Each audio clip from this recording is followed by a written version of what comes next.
Herzlich willkommen zurück auf der Innovation Stage. Mein Name ist Wandel. Ich bin Bereichsleiterin Future of Work und Arbeitsrecht beim Digitalverband Bitkom und ich darf Sie durch das nächste englischsprachige Panel zum Thema Regulierung der Plattformarbeit führen. And now I switch to English to moderate the panel, Regulation of Platform Work, the Way Ahead. Platform work is a rapidly growing segment of the economy. It is estimated that 28 million people work through digital labor platforms in Europe. The spectrum of digital labor platforms is very broad. A basic distinction can be made between on-location and online labor platforms. Now, in case of the first, services are performed in the physical world, for example, ride-hailing or delivery services. In case of the second, the services are performed online, for example, data entry or programming or translation services. The type of services provided through digital labor platforms and the required qualification, the remuneration for the task are very diverse and broad. And also the economic sector, the platforms operate and the underlying business models are extremely diverse. So with our guests on this panel, I would like to shed light on the heterogeneity of platforms in Europe and also to look into how regulation is going to impact this heterogeneity. First, I would like to welcome a lady in Brussels, Miriam Lexmann. She's member of the European Parliament for Slovakia and is member of the political group European People's Party. She, among others in the Parliament, is member of the Committee on Employment and Social Affairs and is very well familiar with the legislative dossier on the Platform Work Directive. I also welcome from Munich Dr. Klaus Harisch. He is founder and CEO at Yoummday. Together with his sons, he founded the technology company in 2016, which operates in 5 locations in Europe and innovatively improves the customer experience of its clients. Welcome. And last but not least, I welcome here with us in the studio Dirk Henke. He is CEO of the DACH region at the leading freelancing marketplace Malt, and his responsibilities include the international expansion of Malt in the region and, of course, the development of the brand in the DACH region. Now, when it comes to the regulation of platform work, the public debate is very much focused on the gig economy and gig work. So to widen these horizons, let us now take a closer look at 2 different platforms and 2 different business models. And I start with you, Mr. Harisch. Tell us a little about Yoummday. What kind of services are brokered through your platform? Okay, thank you very much for having me here on this panel. So Yoummday means you made my day. And that was when we founded the company, the idea that both sides of the marketplace we are offering could finally say, you made my day. And what are we doing? What are we really brokering? We are brokering on the one hand side software. So a package of about a dozen software SaaS models and plus self-employed people who want to work over the platform. And for this, we set up the Yoummday platform. We have currently about 120,000 registered platform workers all over the world. And only 10,000, so a relatively small percentage, are practically run through all the quality and security processes and are currently working on the platform. And just that you get a feeling how the company is structured. These talents work from, let me say, eastern part of Turkey until Ecuador. Right now, the customer side, the other side of the marketplace, are mainly customers from Germany and Europe. And they range from DAX 40 companies to very small ones, which are using our self-service. So there is a very broad range. And the company as such is growing very heavily. So our goal every year is annual growth of 100%. And this is also what we are targeting for this year. I see. Yeah. Could you tell us could you elaborate a bit on how you revolutionize customer experience? Yeah. The first company I founded in '96, and in this first company we have classical call centers. And from there, the so-called Yoummday formula emerged. In a classical call center, you have normally minimum wages. So let's move to the year 2016. Minimum wages in Germany, 10 euros. But if you go to a business process outsourcer, he's charging you 35 euros. So the question for me was, okay, the one who really makes the job is getting 10 euros, but a business process outsourcer is charging you 35 euros. What would happen if we develop a super cool software which allows the following? We give to the agent, so we call the call center agent on the platform talent, instead of 10 euro, 20 euros hourly rate. We make a super cool software which allows us to directly offer this product to the customer on the other side and make a take rate of 40%, which means 20 euro to the talent for all our software plus 8 euro is 28 euro. That means we are 7 euro cheaper on the one hand side, and on the other hand side, we can offer double the income. And that's what our claim is: stay at home, double your income. But, and this is important, you have to be self-employed. And this brings us also to the very point, we will come later on, that if a platform is set up in the right manner, it does not mean precarious working conditions, but it does mean that you can earn significantly more than compared to an employed. Plus, in the Yoummday model, we do not need to build new infrastructure. So new buildings, we do not need to build new furniture, additional computers, and so on. So all the redundant resources you normally set up when you look in call centers, hundreds of tables, hundreds of computers, heating all the offices and so on, everything is happening in the home offices. And that has a lot of impact. No commuting time, no commuting costs, and so on. So I think we really are honestly contributing a lot, not only to the economy, but also to the sustainability which is behind. So, and really what we say, offering a work at home operating system. This is all very exciting, especially that call centers were not in the focus of the discussion of the Platform Work Directive regulation for the moment. I also have a question for you, Mr. Henke. Could you introduce Malt to us, and also what kind of jobs are mediated via the platform? Yes, of course. So Malt is the leading marketplace for highly skilled freelancers and consultants in Europe. So what our vision is, and what's important to us for many years now, is to create a marketplace where you have transparency and fairness for both sides. So for the freelancers, in order to be self-determined in terms of choosing for whom and when to work and for which price. So to really give control over to the freelancers and to have a very efficient way to connect them with companies that are looking for highly skilled talents that they don't find in-house, right? So, and in terms of the job categories that we have here, on the one hand, we have freelance categories that are there for several years already. That is in marketing, in media, in IT. So from developers, through but up to graphic designers. And on the other hand, also even very qualified freelancers and consultants in terms of business consulting, interim management, strategy, etc.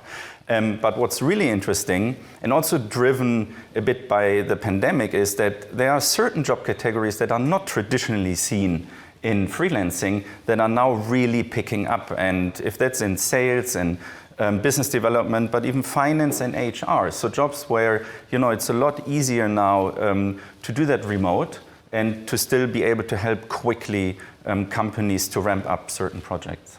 It is certainly a broad portfolio that you're already having on a platform.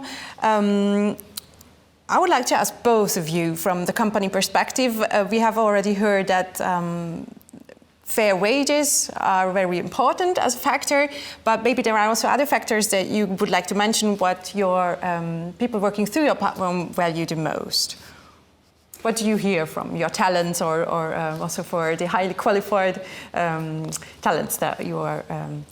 Yeah, so we are doing once a year a study together with Boston Consulting Group, and as we have more than 500,000 freelancers on our marketplace and in our community in Europe, obviously there, we can see a lot what's happening and what are the trends, and that's super interesting because. What's really important for our freelancers is the independency and the self-determination, right? So that's the number one reason. That was like 92% of the freelancers, what they mentioned first for the main reason for being a freelancer as well, right?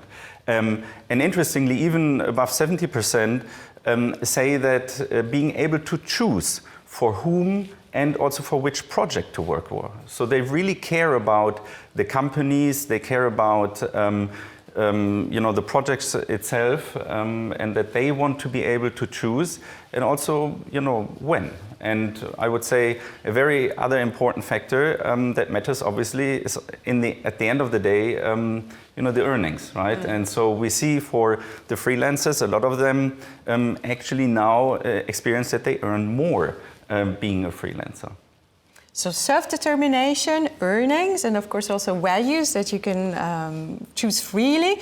Are there other aspects that you would like to tell us, Mr. Harisch? Yes, so I can fully sign for all the points what Dirk mentioned.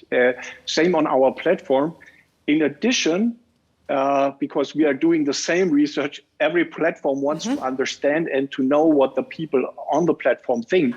This is that handicapped people and which work from home, like if you have lost your leg or whatever, there are many people out there who can be easily reintegrated onto platform work. And honestly, those are one of the most reliable and really very qualified people we have on the platform, because they do not need to commute and travel and whatever. They really can work from home. They get into a community.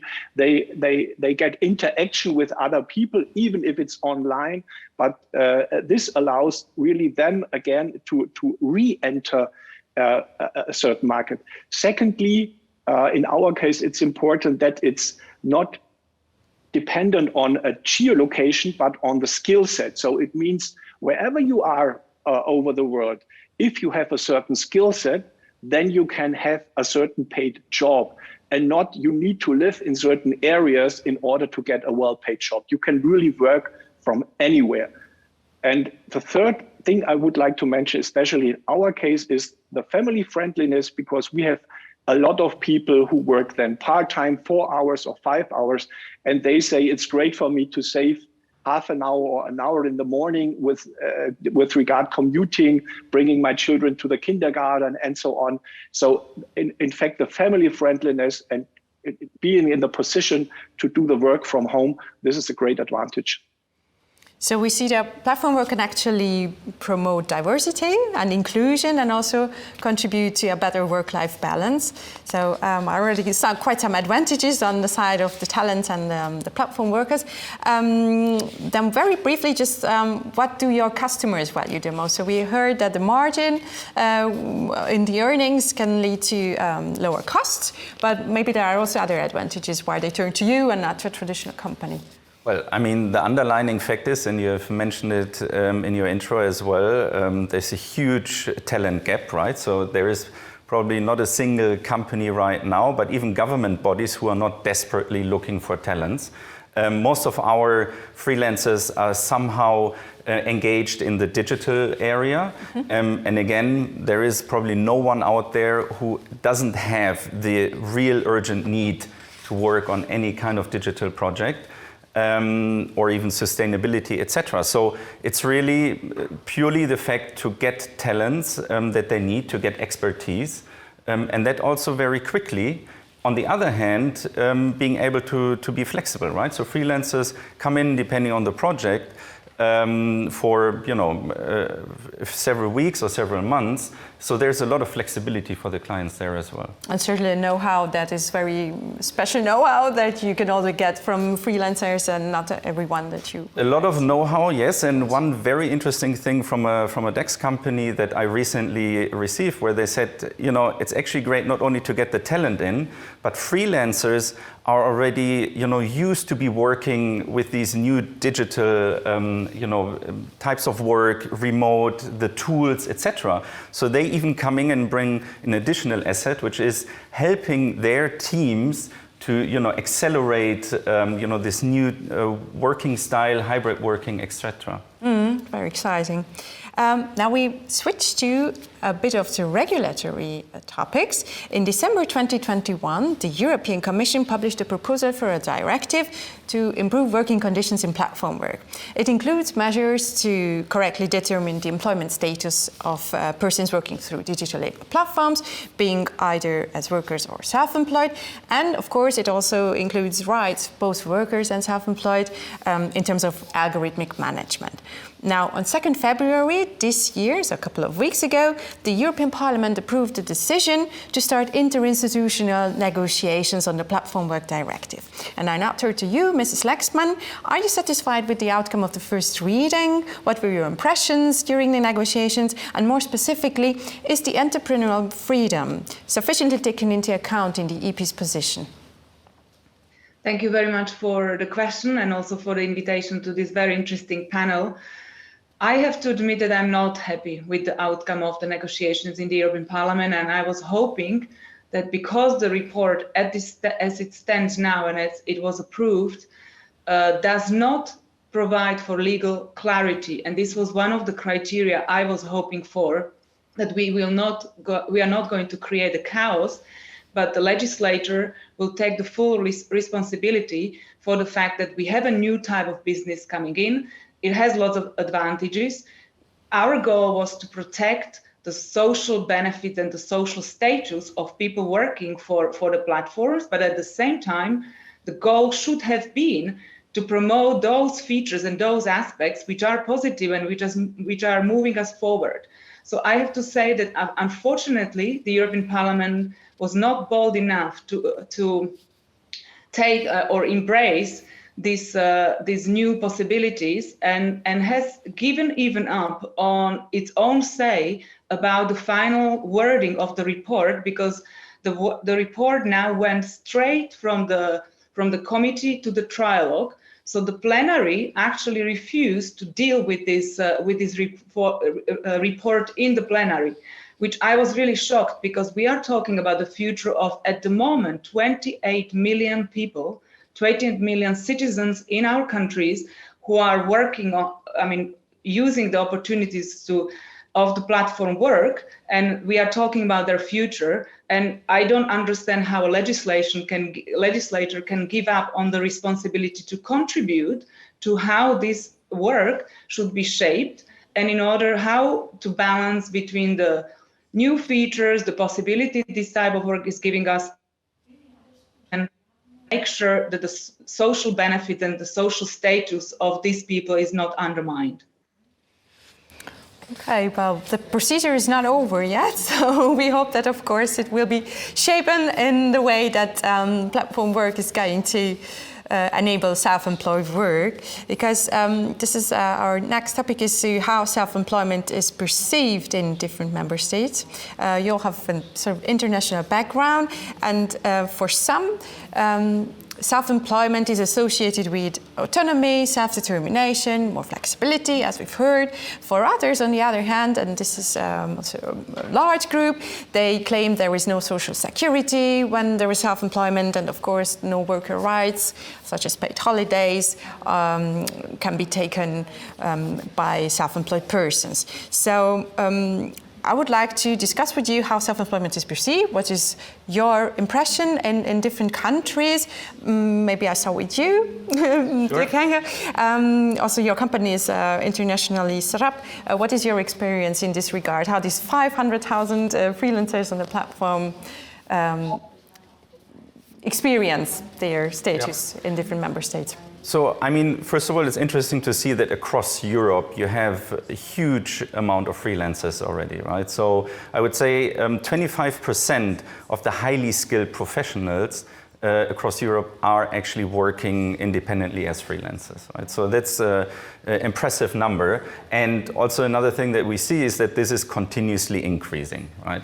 And what I mentioned earlier, the self-determination is a crucial factor, and this is what the people want. So we see, the way of working is changing, and what the people want and how they want to work is dramatically changing, right?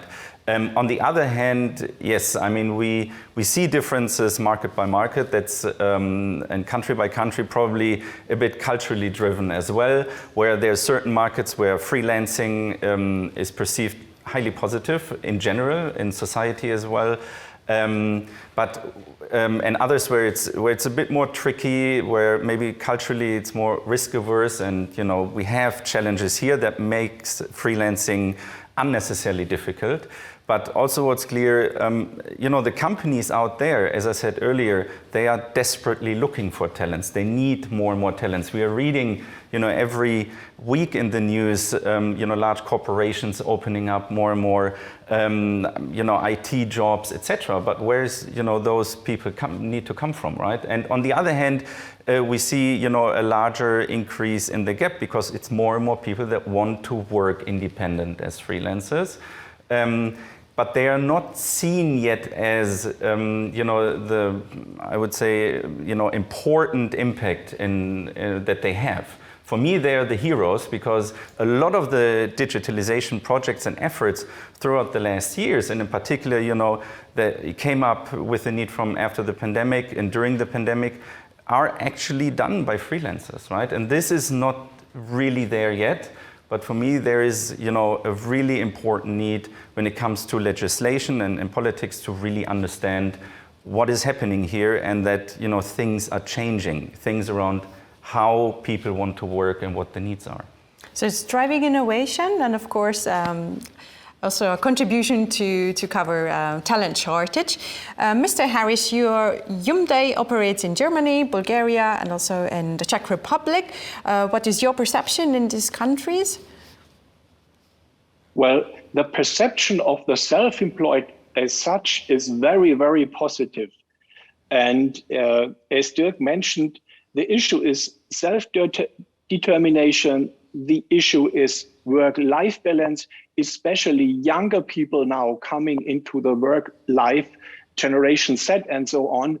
They really look on the issue work-life balance. They really look on sustainability and on many other issues. And I think there is a big gap between some politicians in Brussels, and this is really happening because it's always related to a kind of precarious working conditions. And I think this is what also Dirk tries to address, and myself is, hey, look out, there might be some black sheeps like in every other industry or whatsoever. But those kind of self-employed people, they take care for themselves. They earn enough money to do this. Even they earn, I probably think it's in your platform the same, double than the other ones. They can take 30-40% of their income and take care for themselves. And I think this is the big gap of always shifting or moving self-employed to precarious working condition. And this is simply not true. It is not correct to transfer 2 or 3 black sheeps and then say the whole industry is like that, or the whole platforms work like that. This is not true, because if you do this on the long run, people won't use the platform. They simply won't do it. It's as simple as that. So obviously self-employment is not in rare cases and under unfavorable conditions that, of course, the European legislators have targeted, and where they would like to fight false self-employment with the directive. I also would like to ask your assessment, Mrs. Lexmann. To what extent are the planned restrictions on self-employed platform work, which the directive actually introduces, are justified in your view?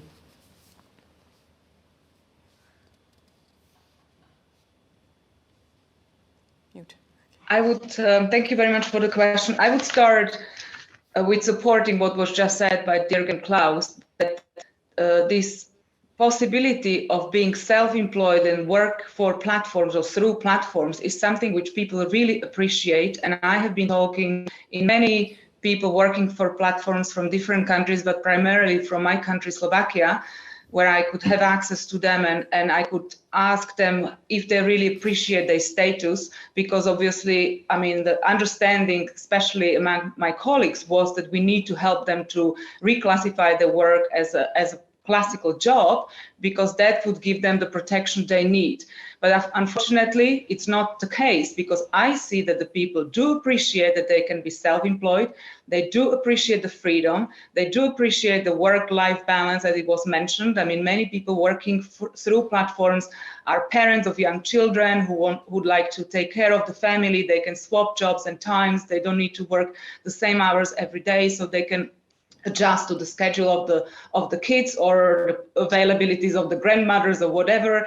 This gives opportunities to people with disabilities. I mean, that was also mentioned, which is a very strong aspect. I mean, we can include into the labor market people who deserve to be there, who can contribute to our societies. And this is the way how we can do it. We also have immigrants coming into our countries. I mean, Slovakia was facing many people coming from Ukraine, and this was one of the first jobs they could take, because they don't need to have the full scale of language skills. I mean, they could communicate a little bit, but they didn't need to have the language skills they would need for other jobs. So this has helped also our society to reconcile with the influx of Ukrainians and provide them some living. So this is definitely something we need to protect, because this is a way of business which provides opportunities to people who were on the edges of the labor market for many, many decades. And I would also mention one example from Geneva, which is appearing in many studies, where in Geneva, they use the automatic reclassification of platform workers into proper job, into employees. And practically it led to 76% of decline of job opportunities. And also about nearly half of the estimate of 42% reduction of the demand for the service. And that led to 16 million lost in revenues. And this has to be said, that this is not only the jobs it provides or the kind of work it provides for the people, but platform work provides revenues for many small companies who are somehow a network which is linked to the platform work, like, for example, restaurants who are providing their services through the ride-hail services. So this platform work is usually connected to other businesses and provides possibilities for these other businesses to grow.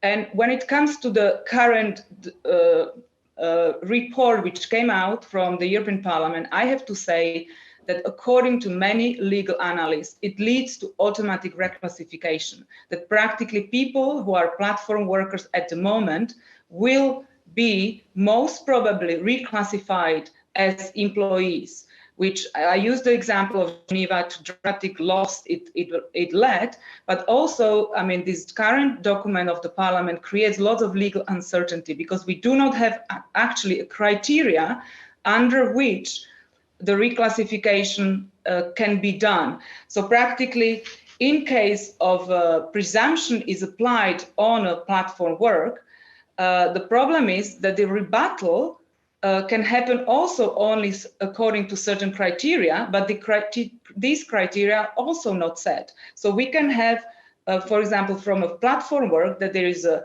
reclassification used against the platform worker, but if the platform uses the rebuttal, it doesn't have an automatic application, and that could lead to year-long uncertainty for the platform as well as for the worker. And this is something which cannot be true, that this comes out from a house which is responsible for legislation. So I believe and I hope that the negotiations in a trilogue will lead into a document which will, first of all, protect the flexibility, which we all agree here that is important. Secondly, give social securities to the platform workers who do deserve it, and that was one of the goals for the European Parliament. And third, it will be a document or it will be legislation which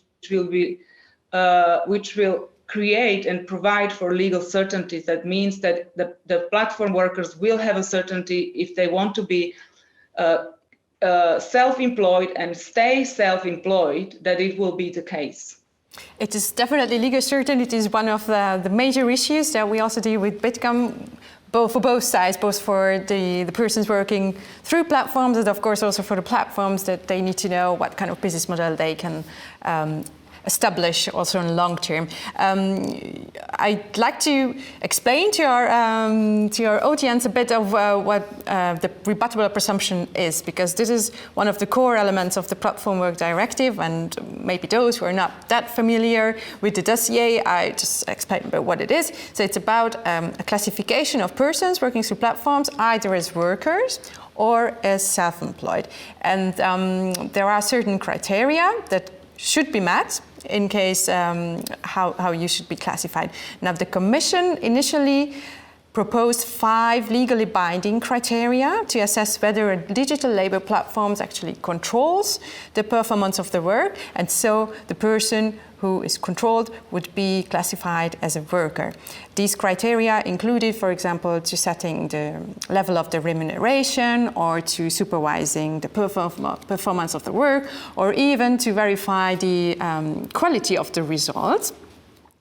And now the Commission initially suggested that 2 of the 5 criteria that it listed should be met in order for someone to be classified as a worker.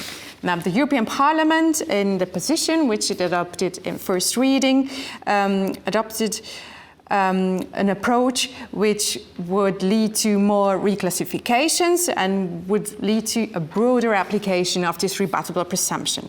So the Parliament, what it did is to introduce an indicative and non-mandatory list of criteria which determines whether the person should be classified as a worker or as a self-employed. And the decision about the employment status would be made on the basis of national rules. So it transferred power, actually, the current version on member states. And so we already have heard some views from Mrs. Lexmann, how she actually assessed this instrument of the rebuttable presumption. Maybe we could go into some of the criteria that I mentioned, and also maybe I would like to elaborate on how the discussions in the Parliament were perceived on the concrete criteria that are supposed to be written in the legally binding text, so that we have legal clarity for both sides. Yes, so what is important is that my goal and goal of many of the colleagues, and I have to admit that this report was quite controversial, so there was the Parliament was split, that there was not a kind of big majority which would agree with the outcome.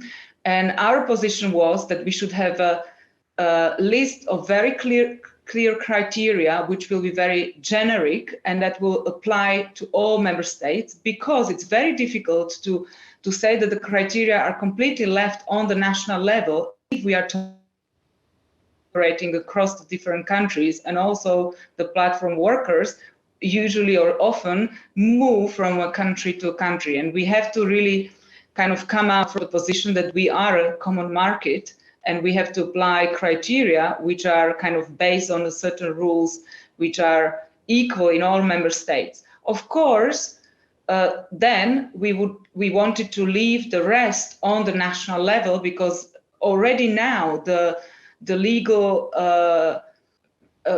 kind of arrangements for platform workers on national levels are very different. I mean, there is a big difference between, for example, Slovakia and Germany. When Slovakia, the ride-hail drivers and taxi drivers have exactly the same criteria and exactly operate under the same license, under the same criteria and conditions, which is not the case in Germany. So we have to take into consideration all these aspects, that practically this legislation comes far too late, because the member states have already moved on with the legislation. So first of all, the the European criteria should be very clear, but should be limited to very basic expectations. Then the national criteria can be developed according to the differences in the member states. But at the same time, I mean, today, the result is that the European Parliament has given up on this list of criteria, which will be clear and which will be kind of mandatory to the common market. And one of the criteria which is indicated as one of the important, which I think contradicts completely the freedom of the platform workers, which should be guaranteed, because practically we are saying that the self-employment can be guaranteed only in case that the other market engagements of the persons are in the same nature. So that means that the person cannot combine two different types of jobs or two different types of work and still stay as a self-employed vis-a-vis the platform, which I believe that this is a detrimental for the type of job we are saying we are trying to defend, because practically the flexibility also lies on the fact that the person can split his or her day into different kind of engagement and different kind of businesses. Exactly. This is also our view that that the supporting income that comes through platform work should not be undermined by restricting self-employment and for these activities. Klaus, Harisch, I know that Yoummday has a suggestion actually to how to adjust the set of criteria to define the employment status. Would you tell us what it is? Yeah, thanks a lot. So first, I think regulation has not an end in itself. So regulation must have some certain sense. And if I read through all the papers, then it's always about the same issue, to avoid precarious working conditions. And I think it would be relatively easy, for example, to say if the income on a platform is at least, just to make an example, 30% higher than minimum wages, then it can be as it is, and everybody can decide as he wants, because if really the goal is to prevent precarious working conditions, and this is on the other side economically from I named earlier, the black sheeps who want to undermine minimum wages, then we can cut this out. We can cut this problem out by simply arguing, then let's look that the platform workers get definitely more than a comparable employed. Then where is the issue? Because then you don't need to regulate. The people have enough money to take care for themselves. And it must not be 100%. I don't know whether any platform can achieve, but 30% any platform should achieve if it's really has some economic foundations and is not built to undermine minimum wages. I'm very clear, and there might be some companies out who do not want to hear this, but I think if we really care about the people, then let's talk about money, then let's talk about minimum wages, and then let's talk about what can we put on top of minimum wages in order to allow those people to take care for their future or for whatever additional expenses they might have. Well, thank you for the suggestion. I hope that it will be taken into account in the process. We have, before we take an outlook to round up the panel, I have a question from the audience. It concerns reducing bureaucracy that is burdensome for platform workers. What can authorities do to reduce this bureaucracy? And also a question on remote work, because remote work has, of course, relevance in cloud work. That how remote work and the work environment for digital nomads can be encouraged by reducing bureaucracy. So, for example, harmonization at European level for social security systems. Are there initiatives, Miriam Lexmann, at European level to ease these burdens? Yes, I mean, this is one of the issues we have been already discussing with a couple of colleagues, how to reduce the burden, and that this kind of flexibility in work can actually do that. But unfortunately, as I said, I mean, the result even of this legislation doesn't show that the legislators are ready to look what these new opportunities are really bringing and kind of put it in a combination to the safeguarding the social status of the platform workers. As it was just said, maybe there is a kind of simply way how to set the revenues or set the income levels. But I have to mention one particular issue here, which concerns of many people, especially working in the EU. That my question as a legislator is that we have a common market, but during the COVID, it was very visible that people who are working, for example, in Munich, and they during COVID, it was we had a home office. They could work from any town in Germany, and no one would make any problems. But if a Slovak or a Czech or Polish person was working in Munich, he or she should move back home. Even sometimes it was like shorter distance than for the German person, because of the social system we had. That the person even working from online has to live in a country where he or she pays the social system.